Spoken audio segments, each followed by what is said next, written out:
Assalamualaikum warahmatullahi wabarakatuh. Rahayu, rahayu, rahayu. Salam santun, salam hormat, salam takdim kami Padepokan Lauka Jaya kita haturkan untuk seluruh spiritualis yang ada di Nusantara ini. Semoga senantiasa dalam lindungan Allah Subhanahu wa taala. Allahumma sholli ala sayyidina wa maulana Muhammad. Jangan sampai kita bosan menyampaikan sholawat serta salam kita dengan harapan kita semua mendapatkan syafaatnya Kanjeng Nabi. Amin. Ya, untuk para sahabat semuanya, jumpa lagi bersama Padepokan Loka Jaya.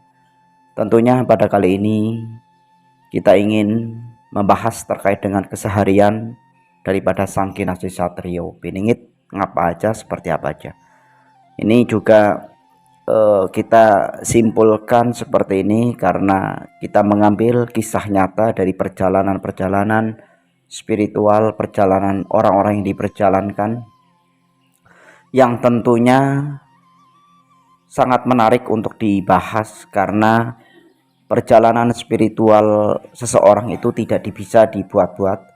Mereka diperjalankan di dalam dunia spiritual, tentunya mereka mengalami hal-hal yang berkaitan dengan dunia gaib, berkaitan dengan dua mistis, yang mana kemungkinan besar beliau ini memiliki suatu pengalaman spiritual yang tentunya berbeda pada umumnya, sehingga itulah manusia yang diperjalankan mungkin karena gejolak kehidupannya mereka, sehingga mereka itu meyakini dirinya adalah orang yang diperjalankan, atau dengan kasus-kasus besar sehingga lolos dengan kasus-kasus tersebut itu adalah orang yang diperjalankan.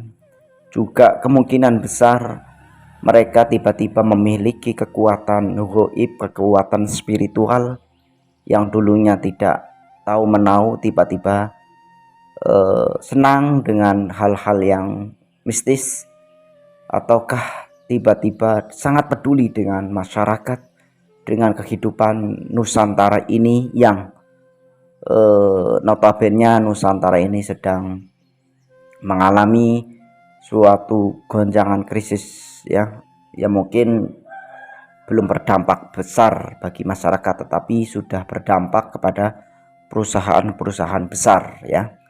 Mudah-mudahan bisa diselamatkan. Nah, kembali lagi dengan pembahasan Sang Kinasih Satrio Piningit sebagai sosok yang diyakini memiliki kekuatan spiritual dan kesaktian yang luar biasa. Keseharian Sang Kinasih Satrio Piningit tidak banyak diketahui oleh masyarakat umum, namun berdasarkan beberapa literasi dan legenda berikut beberapa gambaran tentang keseharian daripada Sang Kinasih Satrio Piningit. Satrio Piningit memiliki kehidupan yang sederhana. Satrio Piningit diyakini hidup sederhana dan tidak mencari popularitas. Jadi Satrio Piningit itu tidak tidak ingin dikenal, tetapi memang dikenal, yang artinya tidak mengenalkan diri kepada publik. Woro-woro saya adalah Satrio Piningit, tidak, tetapi beliau ini yang memang dikenal secara umum, popularitas, ya, atau kekuasaan.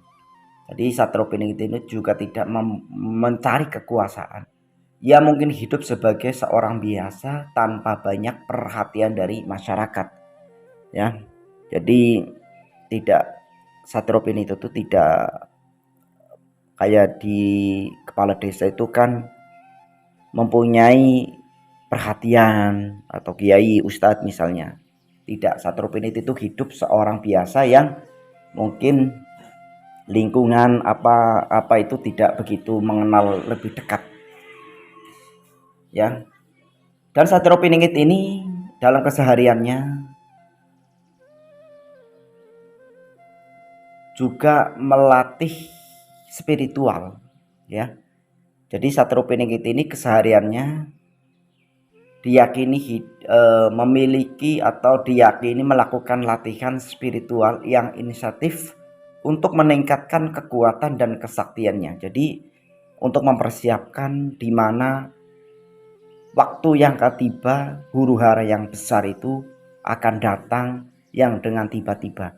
Sehingga Satrio Piningit ini diyakini oleh beberapa spiritual yang lainnya, diyakini oleh beberapa spiritual atau sesepuh bahwasannya Sang Kinasih Satrio Piningit ini selalu melatih kemampuan daripada kekuatan spiritualnya. Ia mungkin melakukan meditasi, puasa, dan ritual lainnya untuk meningkatkan kesadaran spiritualnya. Jadi melatih kebatinannya supaya saat berinteraksi, saat berkomunikasi, saat mendapat petunjuk dari Allah Subhanahu wa taala itu mampu membedakan mana petunjuk dari jin, mana petunjuk dari Allah Subhanahu wa taala. Ya, kalau jin kafir itu ya pasti akan menyesatkan dalam memberikan suatu petunjuk. Mungkin awalnya itu baik, awalnya itu enak, tetapi kalau namanya jin ya, jin kafir itu pasti akan menjerumuskan dalam ke dunia kesesaraan. Sebagaimana contoh judol lah ya, atau judi online. Awalnya mungkin dikasih banyak-banyak, tetapi pada akhirnya itu rungkat ya, akhirnya korat-karit itu ya. Itu makanya hati-hati ya para pemain-pemain judi online itu, udahlah, sudahilah, karena itu sangat membahayakan keuangan dan pastinya akan mensengsarakan.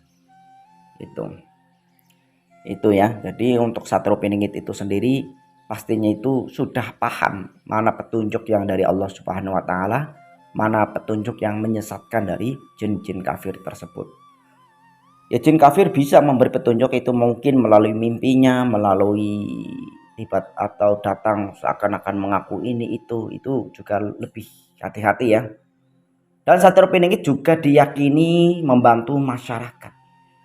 Karena Satrio Piningit banyak yang berprasangka baik ya, atau husnuzon. Satrio Piningit diyakini memiliki hati yang baik dan suka membantu masyarakat yang membutuhkan. Jadi kalau mengaku Satrio Piningit saat dimintai bantuan pertolongan tapi menolak, ya itu bukan Satrio Piningit. Itu bukan orang yang diperjalankan.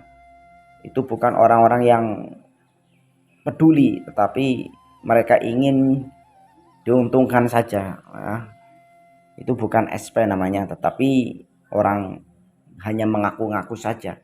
Kalau Satrio Piningit ini pasti mempunyai hati yang baik. Mereka atau Satrio Piningit ini rela berkorban untuk orang lain, yang artinya memang tugas Satrio Piningit itu membantu, bukan malah dimuliakan, enggak. Bukan dihormati, dimuliakan, dikasih uang, dikasih ini, enggak. Tetapi Satrio Piningit namanya juru selamat sih. Ya, diutus untuk menyelamatkan umat manusia dari kesusahan. Nah itu ya. Ia mungkin melakukan kegiatan amal seperti membantu orang miskin, menyembuhkan orang sakit dan lain-lain. Satrio Piningit ini membantu orang miskin, membantu menyembuhkan segala penyakit. Itu bukan, kalau itu wah dukun dong. Nah itu pikiran-pikiran yang dangkal biasanya, pikiran-pikiran yang terkontaminasi oleh orang-orang yang menganggap dirinya adalah logikawan. Enggak. Karena dokter pun mengatakan kesembuhan itu milik Allah Subhanahu wa taala. Sifatnya itu berusaha, sama dengan Satrio Piningit. Ya, memiliki kemampuan untuk menyembuhkan orang, yang artinya kemampuan itu diberikan Allah Subhanahu wa taala kepada Satrio Piningit itu. Ya, jadi Satrio Piningit ini sekarang menunggu waktu yang tepat. Keseharian Satrio Piningit salah satunya adalah Satrio Piningit diyakini menunggu waktu yang tepat untuk muncul dan menjalankan tugasnya sebagai pemimpin atau penyelamat. Jadi saat ini Satrio Piningit juga sedang menunggu wahyu untuk kapan munculnya, kapan hadirnya di tengah-tengah masyarakat, di tengah-tengah kesulitan. Ia mungkin memiliki kesabaran yang tinggi dan tidak terburu-buru dalam menjalankan tugasnya.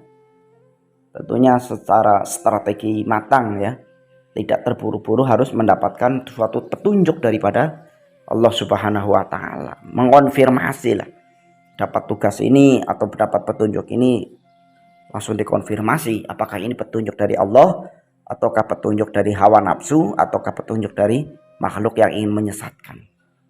Itu Satrio Piningit ya. Jadi orangnya sabar, sedang menunggu waktu yang tepat untuk muncul. tentunya menghadapi suatu tantangan. Satrio Piningit diyakini memiliki kekuatan dan kesaktian yang luar biasa untuk menghadapi tantangan dan kesulitan. Ini tantangan akhir zaman dan kesulitan akhir zaman ini saat ini mungkin belum seberapa. Nanti kalau setelah musuh terbesar daripada Satrio Piningit yang memusuhinya itu Dajjal Laknatullah dengan pasukan-pasukan yang mengingkari kebenaran, mengingkari suatu kebijaksanaan, mengingkari suatu keadilan. Itu adalah suatu mayoritas besar itu adalah pasukan-pasukan daripada Dajjal Laknatullah itu. Ya, ia mungkin atau Satrio Piningit memiliki kemampuan untuk menghadapi musuh, menyelesaikan konflik dan membawa suatu kedamaian. Ini sudah sangat jelas ya, bahwasannya Satrio Piningit ini diutus oleh Allah Subhanahu wa Ta'ala itu bukan untuk dilayani, ya, bukan untuk dilayani sebagaimana layaknya raja dahulu atau pejabat sekarang lah bahasanya, dilayani, dihormati, dipuja, selalu harus dimuliakan. Tidak. Tetapi Satrio Piningit ini melayani masyarakat, menghormati sesama manusia, memanusiakan manusia. Karena Satrio Piningit ini diutus oleh Allah Subhanahu wa Ta'ala bukan untuk menjajah peradaban, tetapi membenahi peradaban. Di mana peradaban ini yang sudah sangat rusak, sosial semakin rusak semakin hari, adab manusia semakin jauh daripada kebudayaan Nusantara, warisan leluhur sudah mulai hilang. Apa warisan leluhur yang paling berharga? Adalah sopan santun, saling menghormati. Beda dengan zaman sekarang ini, ya, di sekolah pun malah justru guru yang menghormati murid. Itu pengalaman saya karena saya juga pernah jadi guru ya. Sehingga secara attitude murid ini menganggap guru adalah teman, sehingga ilmu yang dimasukkan, yang diberikan ke guru itu tidak masuk. Itu salah satunya itu, mungkin peraturan ya, peraturan daripada Menteri Pendidikan. Ya, mungkin seperti itu. Nah, kembali lagi kepada keseharian daripada Sang Kinasih Satrio Piningit, yang beberapa spiritual meyakini bahwasanya Satrio Piningit ini memiliki suatu kemampuan yang mampu menyembuhkan segala penyakit, apalagi orang kesurupan. Ya, kesurupan itu kalau orang kesurupan didatengin saja Satrio Piningit ini, itu jin yang menyurupi itu pasti akan ketakutan. Belum dipegang itu udah sembuh, udah teriak-teriak, minta tolong, minta nangis, minta pergi. Tetapi terkadang jin itu terikat oleh sukma yang dimasukinnya atau tidak bisa keluar sendiri. Tuh, ya, sehingga itulah salah satu karomah atau kelebihan kemampuan daripada Sang Kinasih Satrio Piningit ini, yang mampu menyembuhkan segala penyakit. Ya, tentunya itu ya atas izin daripada Allah Subhanahu wa Ta'ala tentunya ya. Nanti karena Satrio Piningit ini dalam keseharian beliau ini suka membantu sesamanya, entah itu membantu secara finansial, entah itu membantu secara pikiran, secara ilmunya, secara tenaganya, ya, yaitu juga secara penyembuhannya.